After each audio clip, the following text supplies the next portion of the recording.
નમસ્કાર દર્શક મિત્રો, ગુજરાતમાં મોડા પ્રવેશેલા ચોમાસાએ હવે આખા રાજ્યને ગમરોડવાનું શરૂ કર્યું છે। સૌરાષ્ટ્ર અને દક્ષિણ ગુજરાતમાં તો મેઘરાજાએ એવું રૌદ્ર સ્વરૂપ ધારણ કર્યું છે કે અનેક વિસ્તારોમાં પાણી થઈ ગયા છે। પણ મિત્રો, અસલી ખેલ તો હવે શરૂ થવાનો છે।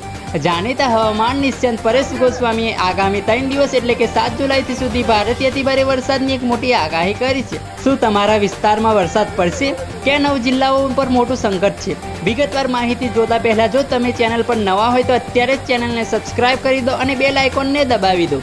મિત્રો, સૌથી પહેલા વાત કરીએ તો અત્યાર સુધીની વરસાદની ગુજરાતના કુલ 265 તાલુકામાંથી 230 તાલુકામાં અત્યાર સુધીનો જોરદાર વાવણી લાયક વરસાદ વરસી ચૂક્યો છે।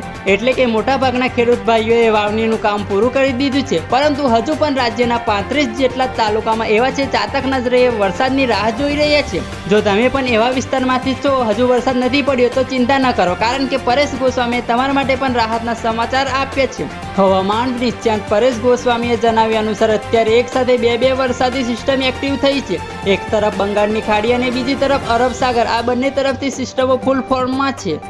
એમાંય ખાસ કરીને અરબ સાગરની સિસ્ટમ હાલમાં બિલકુલ સ્થિર છે, જેના કારણે દક્ષિણ ગુજરાત અને સૌરાષ્ટ્રના દરિયાખાતા વિસ્તારોમાં છેલ્લા 3 દિવસથી ધોધમાર વરસાદ વરસી રહ્યો છે।